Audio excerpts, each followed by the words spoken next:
Hi guys, welcome back to my channel. It's been a hot minute since I've recorded anything. It's been an absolute crazy period of time, but today I'm coming back at you with a book review. First I'm going to give my opinions about the books, what I loved about them, a little bit about what they're about, and then I'm also going to explain where I think they fit on my scale between like 5 being like high literature, like it's in the Norton textbook, like it's like the hills are like white elephants, like I've read it 15 times for school. And then one is going to be more like the flashy airport read, the thing that, you know, might not have the most like intellectual value, but at the very least is a good time, because all of these literary experiences are valid. All right, so let's get started. I am going to preface this video like I do with most of them and say that literature is not for the lighthearted. The two books that I have today are both rooted very deeply in mental health issues, particularly in anxiety and depression, and there is some in these books, there is some reference to like unaliving oneself. So if you are in a space where it is not good to listen to anything like that, click away now. We're good? Good. All right.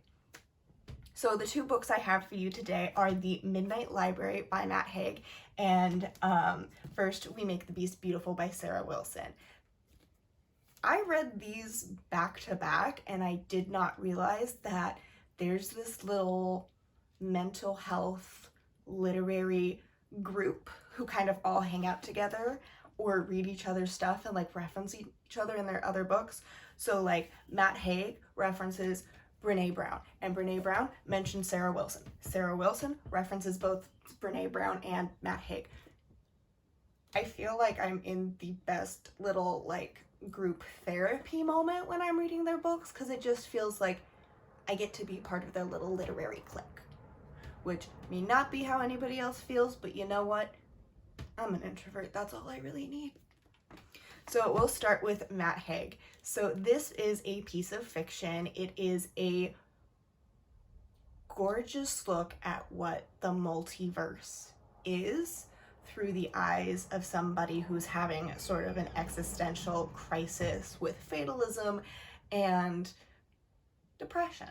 And it's really a story about going inside oneself and learning, what can I do in my life to be the best that I can be, because frankly nobody can be me but me. So that's the kind of like really condensed version of this story. The primary character is this woman named Nora and her experiences through life, and she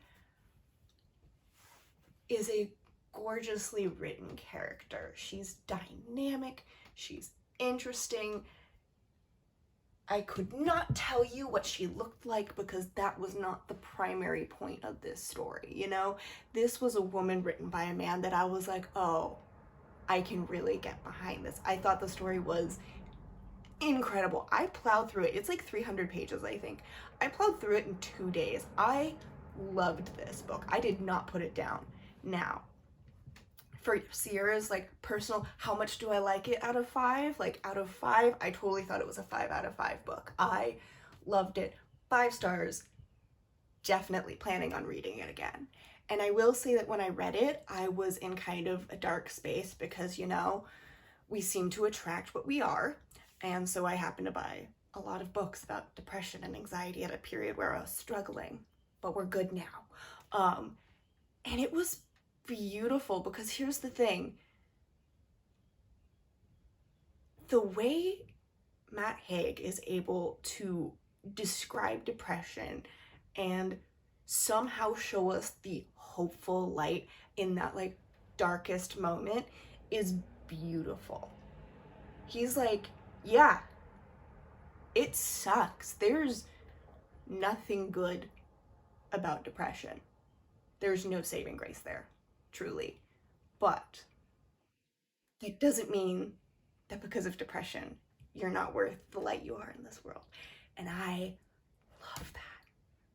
We all have a little bit of light. We're all our own little candle, and oh, just read it. Please read it. leave me comments about it. I thought it was a fantastic book. I will be reading it again. For sure. It's going to be one of my comfort books. Like, for sure. And on the kind of literary scale, high literature to airport read, I would probably say I probably wouldn't consider this high literature just because I think the canon involving stories about like mental health struggles and the different artistic ways to display that is too new to really become canon yet. I think it could be. I think it's gorgeous. If I was a teacher and I was like teaching like high school and I was able to have like my seniors read this book, I would absolutely have them do it because his imagery is beautiful, his language is beautiful, and the way he's able to show such a dynamic growth and character development is gorgeous. Gorgeous. So I'd say it's probably like a 3 out of 5 on the like high literature to low literature scale. Well, not like low literature, well, like low literature. Like Shakespeare is both high literature and low literature. So we love all literatures here. But I'd say it's probably about a 3 because I think it's one of those things where it could create like kind of a niche area of canon.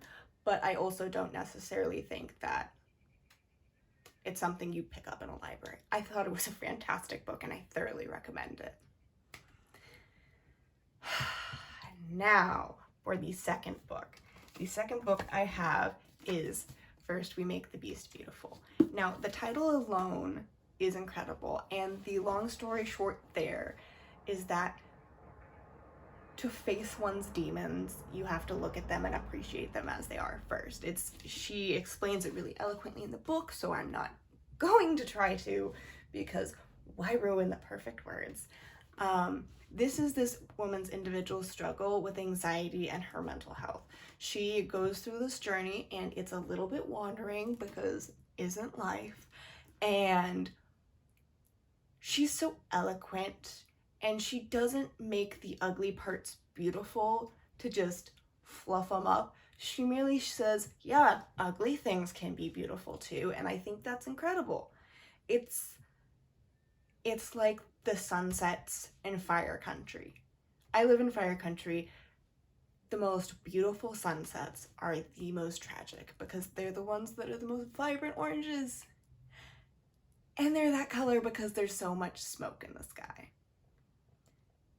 It's that kind of liminal space between, is it beautiful? Is it terrible? I don't know. So she is a journalist, so she writes fairly journalistically throughout her piece.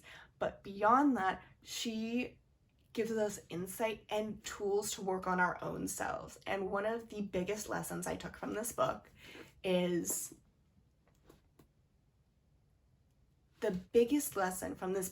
lean in to the chaos. If there's one thing you take away from this book or from this video, it's just lean into it.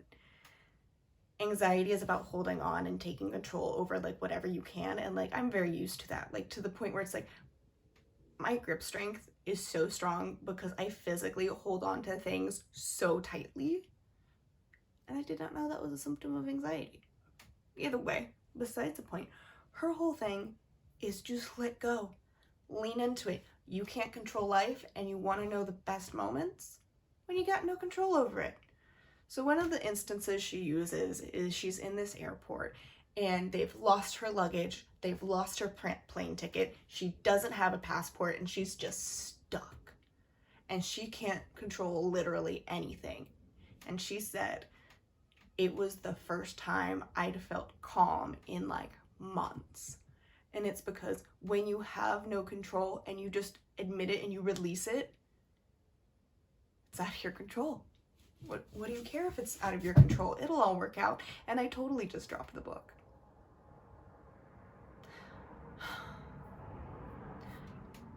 On a scale of stars, I would say it's definitely like a 4 out of 5 out of stars. I thought it was an incredible book. I loved it. It was kind of a memoir style.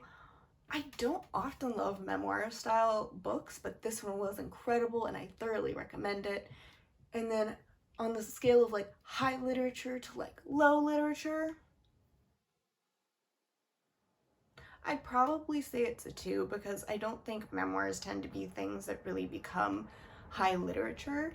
And like, obviously, there's exceptions to that rule when they're incredible historical accounts.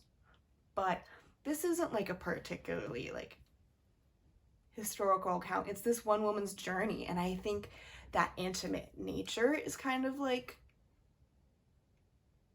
wonderful, because it's like you're talking to a friend the entire time you're reading this book. And I thoroughly recommend it. And I bought a bunch of her other books too. Same with Matt Haig. I will be reading these authors for a very long time. All right. I think that's everything I wanted to say. Gotta do the, like, subscribe thing.